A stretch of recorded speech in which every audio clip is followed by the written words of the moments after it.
Hi, peeps.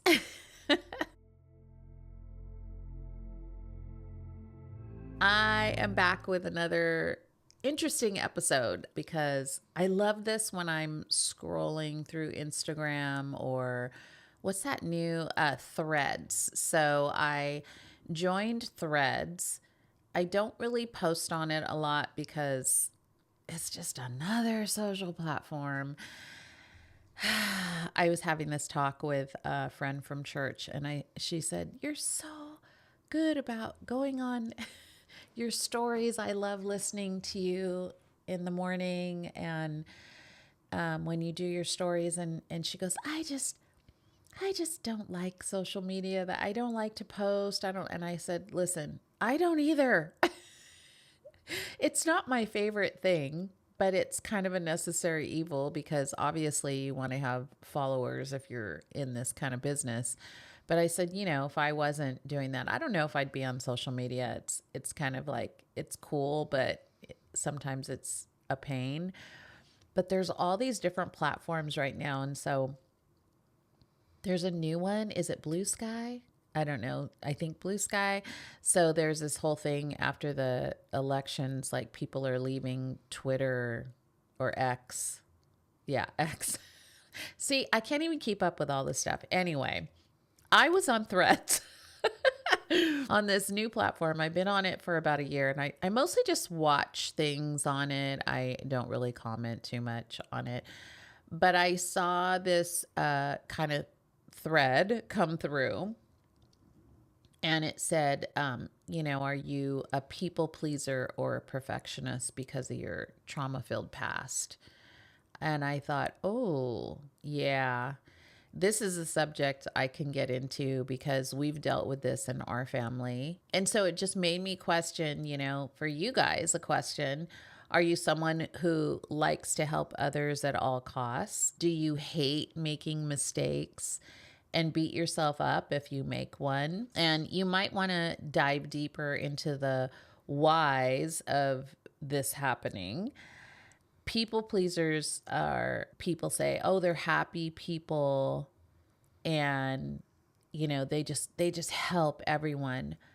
But are they trying to avoid shame or fear that they might disappoint someone? And I talked about fear and shame at our home church this last week, and how our narratives of what happens when this stems from like our childhood, like when somebody says something to us as a child and it's like, oh, this is who I need to be. This is what I need to do. Otherwise, people aren't going to love me. And it just stems from that. And then you become this person that someone says like, oh, you always help. So that means you're, this or that. And you're told this over and over as a kid, or like, you have to help these people. Otherwise you're a bad person. And so you create these false narratives, and all of a sudden the next thing you know, you grow up into an adult and you are just overdoing things. I think I was like this with my mom mostly because out of fear. So, I've talked about this before. Like if I did everything she wanted, I was the favored child. But if I tried to dare like challenge her authority, I was terrible. Like I was just a defiant child and just so mean. And how could you be like that?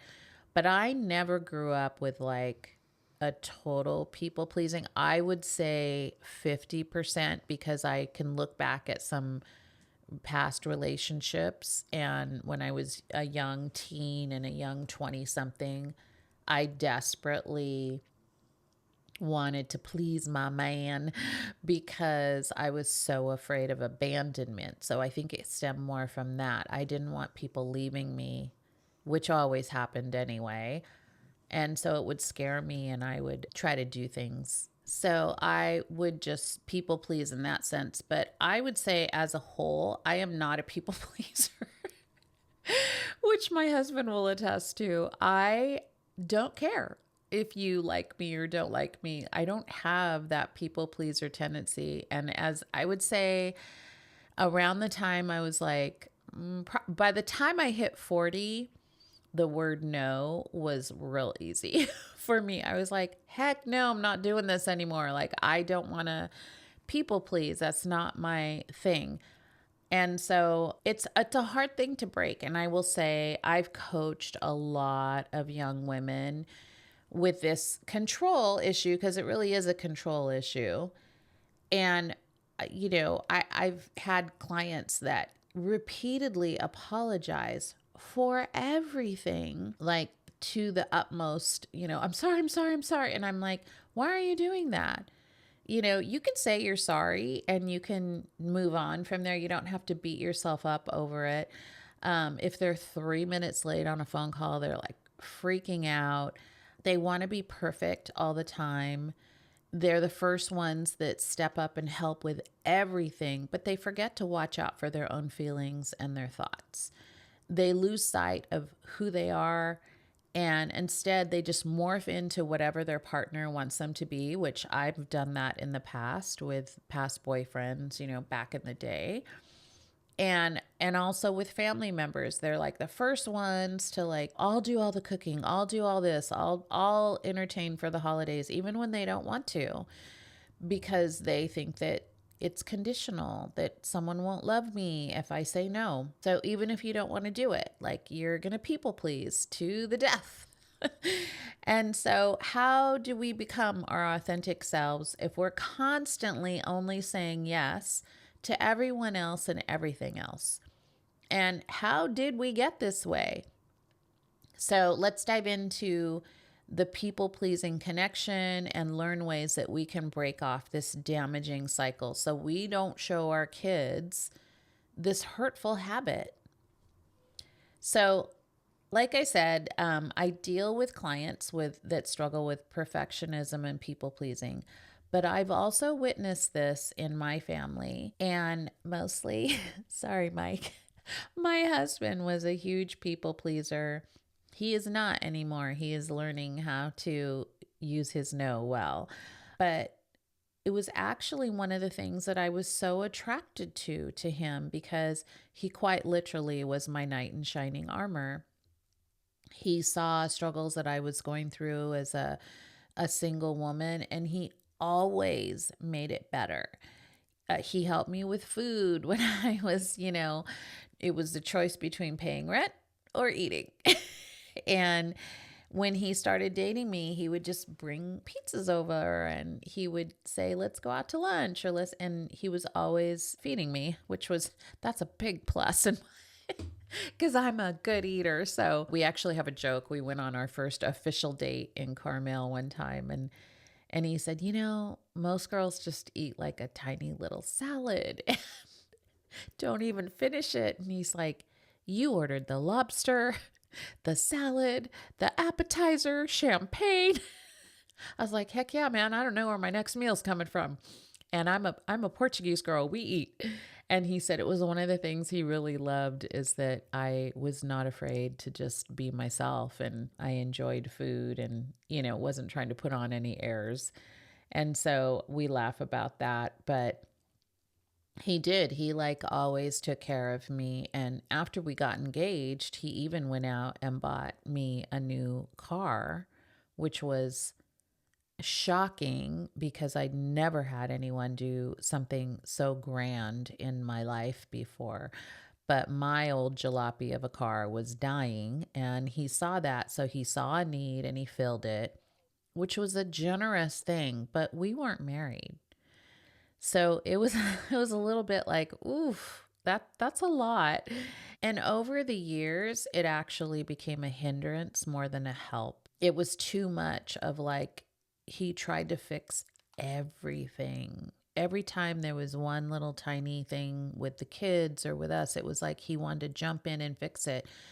And it actually just became like such a pain, because we had to continually tell him, we don't need you to fix it. We need you to listen. We don't need you to fix it. We just need it to lie for right now. Like, we just need it to be what it is. And also there's a fear association attached to good deeds.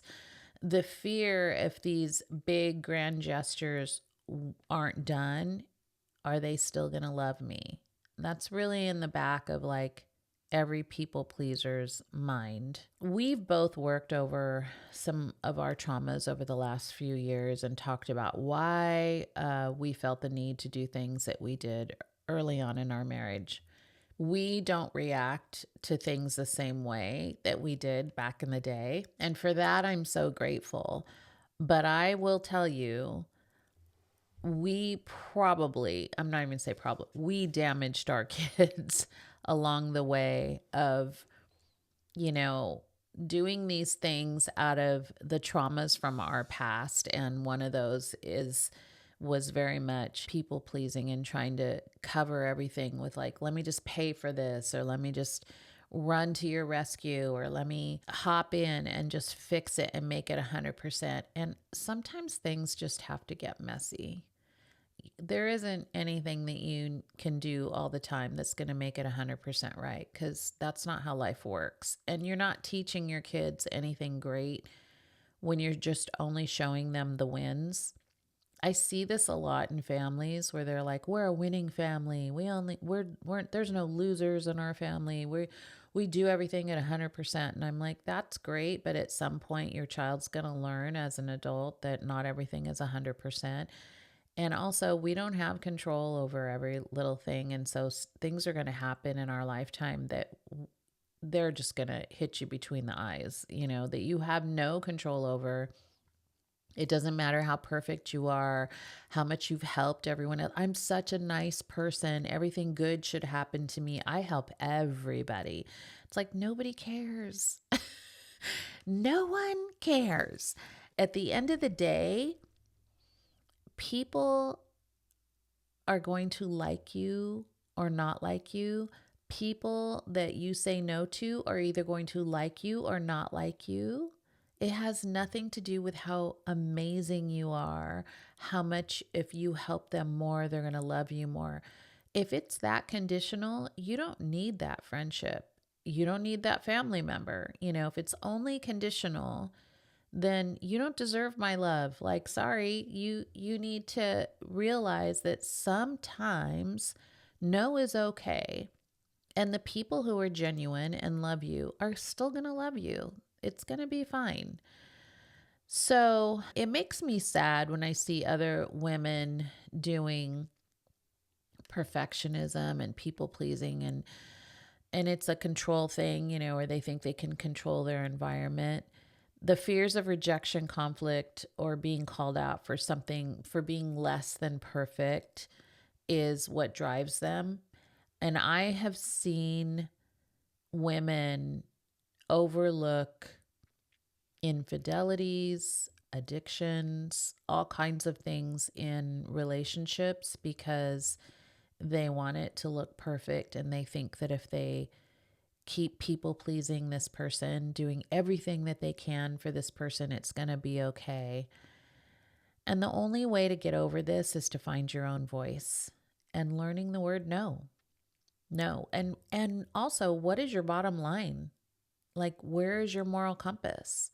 At some point, you have to say, I'm not going to accept that. I've listened to women who are like, I entered into, honestly, sexual relationships with my spouse in ways that I never would have done, but I wanted to please them. I didn't want to say no to them. And they said, even when it was like in a dangerous situation or a painful situation, I will just continue on. And I'm like, that's not okay. That's just not okay. Both parties have to be okay with where they are in their relationship in all areas. Otherwise, that's not going to work long term. You can't pretend that forever. So it's pretty amazing when I hear stories from people of the things that they'll do because they're afraid to say no, and where this all stems from. And that's the first place, is you need to decide and see, like, where did this come from that you are listening to someone else from the past telling you who you are and who you should become, and that's the label you threw on yourself, and now you don't know how to get out of it. It's time to investigate that and kind of dig through that and rewrite the story. So, real connection comes when you can be honest with your feelings, and sometimes it also means disappointing others. You got to find out where this started from. Where in your life was it told to you that everything had to be perfect and that you were the only one that could help? It's worth digging into so you can break off that part of you that isn't really helpful. Please don't give up on helping others all the time. That's not what I'm saying. You should always be a helpful person when the timing is right, when it's not totally disrupting your personal life. Like if you've promised your kids something and all of a sudden somebody needs a favor and you're throwing your kids aside after you've promised them this thing, that's people pleasing. You can tell the friend like, "Hey, I really would love to help you, but I've promised my kids we're going out of town or we're doing this or whatever." And circumstances are always different. Nothing's set in stone. And that's the thing is you get to decide. You have to figure out like, is this a place where I can shift and say yes and help someone? Or is this a place where I need to say no because I've already made promises to somebody else? Please make sure that when you are doing something for someone, you're doing it out of love, not out of obligation or fear of abandonment or fear of someone hating you. That's not a healthy place to be. You need to realize that when you say yes to something, it's because you genuinely want to help. You genuinely are thrilled to help, not because you feel obligated to. There are some situations where the obligation is there and you have to, it's not always this perfect situation where it's only when I have time or no, sometimes you need to step in and you do need to help. You have to determine what these things are. You will know when it's a situation where it's like, this is go time. Like, I don't have time to say yes or no. I definitely need to help. That's a whole different situation. But there are a lot of times where you can keep track of things. You can decide, like, can I do this? Can I fit this in? Is this something doable? Or is this just me trying to be a people pleaser so that this person will think I'm amazing if I do this? They should think you're amazing even if you can't. The number one thing is to know that being helpful is never being conditional to your friendship or your family or your love from anyone else. People who really love you will love you, flaws and all. And if they only love you when you do what they say, that is not love. No matter what you do, it's never going to be enough. So this is a great time to take inventory to see if you have some of these tendencies, and is it coming from a place of fear and shame, or are you genuinely helping because it brings you joy? It should feel peaceful, not hurtful. And I will say it again, journaling is a great way to start to write things down, to get clear on what's happening with you. You can make an action plan, start working on being your real self, not who you think people want you to be. You've got this, and I believe in you guys. So I hope this episode helped you. Leave a comment if you have some ideas about this, or just, genuine, maybe something struck a chord in you. Also, follow us on the UnMothered podcast on Instagram. You can leave comments on there. And after we post this episode, we always do something on Instagram with it to let you know this episode dropped, and you can write comments in there and just let me know how you feel about these episodes and the subject matters. And if you guys have an idea for something you want me to talk about, please drop me a comment, send me an email. I would love to hear from you. So until next time, I'll see you later, peeps.